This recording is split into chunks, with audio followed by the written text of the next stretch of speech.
Ousar e saber. Sejam bem-vindos ao canal Saber Filosofando. Eu sou o professor Xavier e na aula de hoje nós iremos ver Nietzsche e o transhumanismo. Será que Nietzsche pode ser associado a esse movimento cultural e filosófico? Será que o filósofo alemão compactua das ideias do transhumanismo?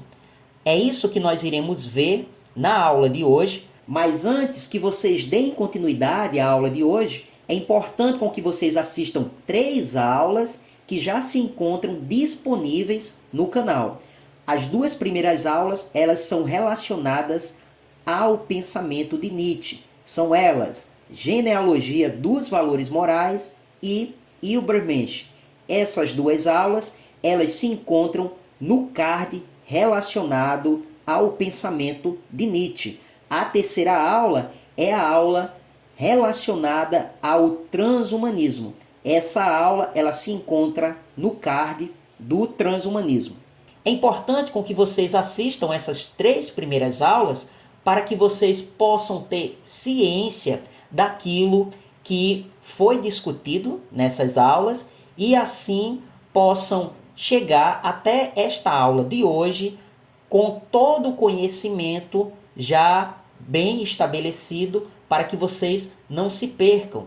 Haja vista que nas aulas passadas que eu acabei de mencionar, as aulas relacionadas a Nietzsche e também ao transhumanismo, eu apresento alguns conceitos indispensáveis para o entendimento tanto do pensamento de Nietzsche como também do pensamento do transhumanismo. De antemão, eu já acrescento dizendo que quando Nietzsche pensou o Übermensch, ele pensou em uma perspectiva humana, em uma perspectiva terrena. Essa expressão Übermensch é uma expressão alemã, não existe uma tradução literal para essa expressão. No entanto, vários estudiosos do pensamento de Nietzsche acabam sempre traduzindo essa expressão Übermensch para super-homem ou mesmo além do homem. Corriqueiramente, muitos costumam traduzirem para super-homem.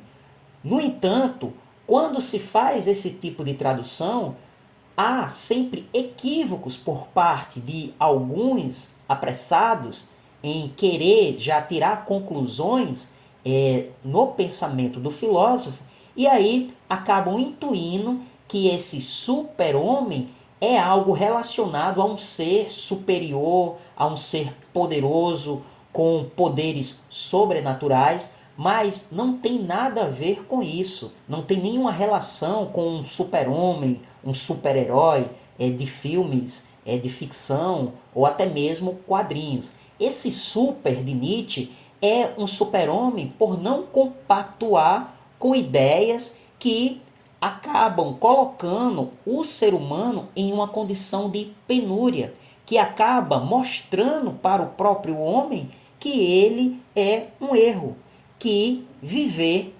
tal como a vida proporciona, com todas as suas paixões, com todas as suas complexidades, isso é um erro, porque a vida, o aqui e o agora, é um equívoco, já que a vida boa, a vida genuína, a vida verdadeira, está para além desta vida.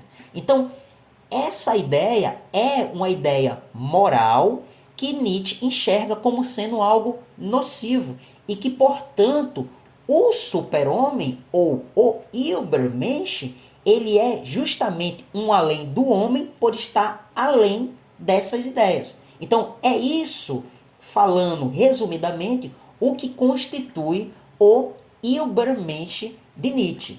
Por outro lado, há quem pense que esse Übermensch, esse super-homem de Nietzsche, tem uma relação direta com o pós-humano do transhumanismo. Se vocês forem, ou se vocês já tiverem assistido a aula relacionada ao transhumanismo, perceberão que quando eu trago o conceito do pós-humano, esse pós-humano é algo que está para além do homem em uma perspectiva tecnológica. Já não é mais um ser humano orgânico, é algo não mais humano.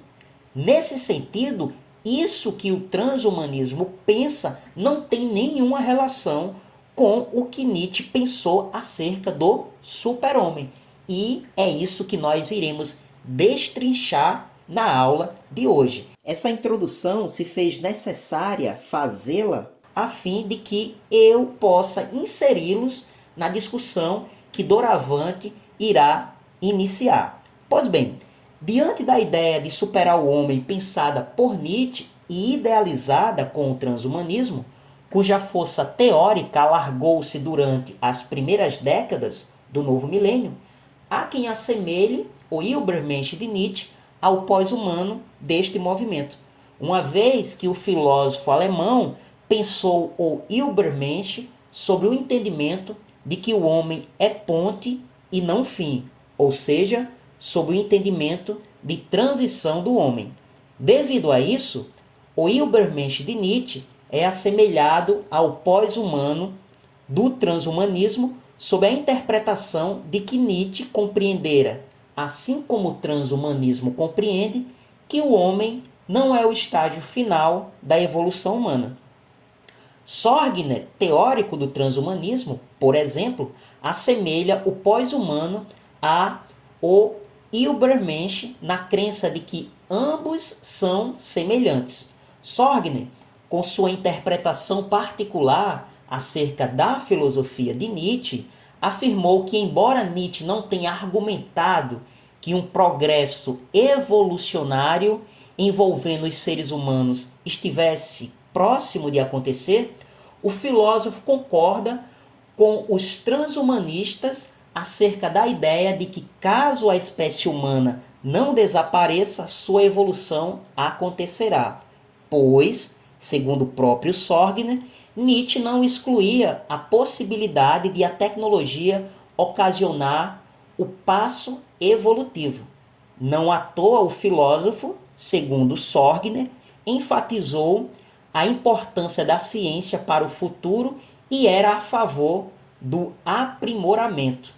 Isso tudo que Sorgner afirma está relacionado ao ideal de evolução presente no transhumanismo, sob o entendimento de que o homem não é o estágio final da evolução humana e, como dissemos, a sua interpretação particular acerca da filosofia de Nietzsche, qual seja a de que o filósofo entendera que tudo está permanentemente se modificando. Portanto, não há nada que seja eternamente cristalizado, imóvel, fixo, incluindo os seres humanos.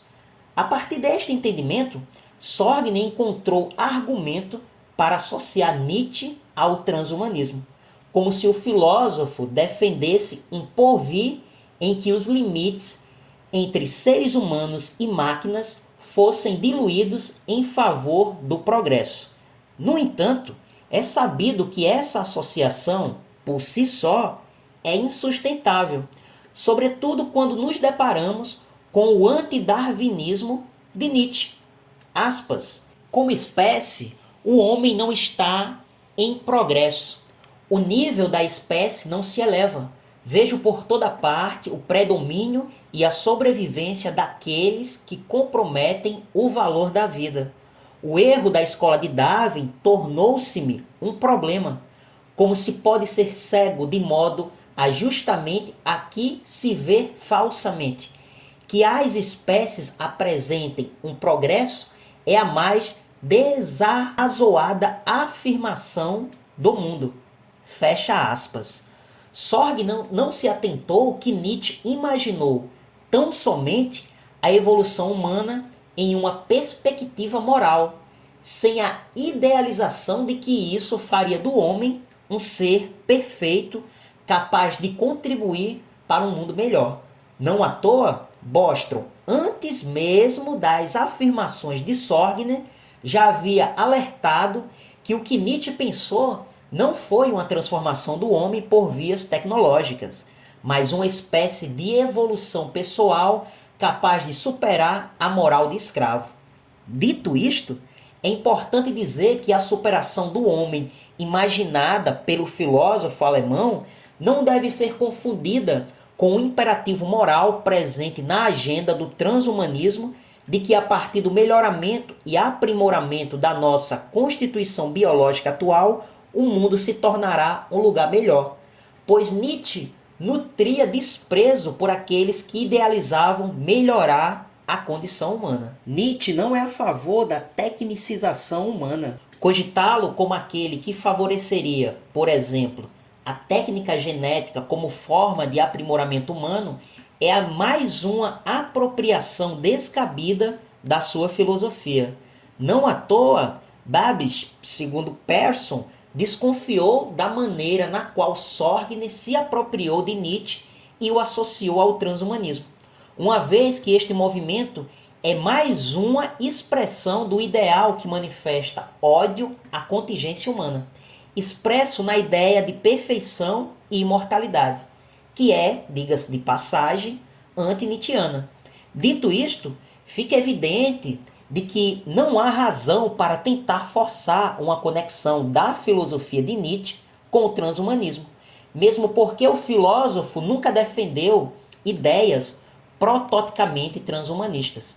Por exemplo, preservação criogênica, potencialização do corpo por meio da ciência e tecnologia, extensão da vida, entre outras. Isso é óbvio, já que o ideal de espécie perfeita, sobretudo nos moldes idealizados pelo transhumanismo, está fora do horizonte da filosofia de Nietzsche, uma vez que na segunda metade do século XIX, as ciências da época estavam longe de cogitar qualquer tipo de aprimoramento nas dimensões pensadas por este movimento, mesmo que no século anterior a ciência já fosse vista por muitos como ferramenta capaz de reconstruir, aperfeiçoar e transcender os limites da condição humana. Bem, diante desse aprofundamento que fizemos aqui, partindo da introdução, nós já conseguimos entender que há um lapso de tempo bem distinto entre Nietzsche e o transhumanismo. Nietzsche ele esteve presente na segunda metade do século XIX e o transhumanismo apareceu posteriormente. As ideias que o transhumanismo tem como fundamento para as suas pretensões de melhoramento humano, que, diga-se de passagem, são ideias amparadas na ciência e na tecnologia, está para além da época de Nietzsche. Se nós pensarmos aqui única e exclusivamente em uma perspectiva de progresso tecnológico, a época que Nietzsche estava inserido era uma época extremamente arcaica se comparado à época atual da tecnologia, né? Então, nesse sentido, pensar as pretensões do transhumanismo e atrelar isso à filosofia de Nietzsche é extremamente difícil de se defender, haja vista que na época de Nietzsche a tecnologia não estava tão evoluída assim. Isso é apenas um ponto. O outro ponto é que nós possamos compreender que Nietzsche procurou olhar para o homem em uma perspectiva humana terrena e não em uma perspectiva de progresso evolucionário como o transhumanismo pensa, amparado na ciência e na tecnologia. Nietzsche ele foi um crítico ferrenho da ideia de melhoramento do homem. A moral de escravo que Nietzsche tanto criticou era justamente uma ideia que tinha como foco o melhoramento do homem, porque uma vez que o homem ele tivesse esse entendimento de melhorar as suas condutas, já que a moral de escravo via a conduta puramente humana como sendo errônea, este homem estaria apto a se tornar um ser melhor e, consequentemente, ele teria as credenciais para ingressar em uma nova vida. Obviamente que essa ideia é uma ideia cristã. Então Nietzsche era completamente contrário a isso, porque ele sabia e ele entendia que esse tipo de moral de aperfeiçoar o homem acabava fazendo com que o homem sofresse justamente por não estar afirmando a própria condição humana, que é perpassada por sombra e luz, agonia e êxtase, gravidade e leveza, doença e saúde, exílio e refúgio e etc. Ou seja, o ser humano, a vida é uma complexidade. E isso não pode ser visto como algo errôneo, como algo pecaminoso e que, portanto, carece de aperfeiçoamento. Nesse sentido, o transhumanismo também tem essa pretensão de aperfeiçoar, só que uma perspectiva, digamos, muito mais pragmática, porque se ampara na ciência e na tecnologia. Portanto, não deixa de ser essa ideia contrário àquilo que Nietzsche pensa e entende como sendo algo salutar para o indivíduo. E o que seria algo salutar para o indivíduo? Ele afirmar a si mesmo tal como a vida o fez, perpassado por complexidade. E é isso que faz do homem um super-homem, afirmar a vida tal como ela se apresenta. Eu fico por aqui e nos encontramos na nossa próxima aula. Até logo!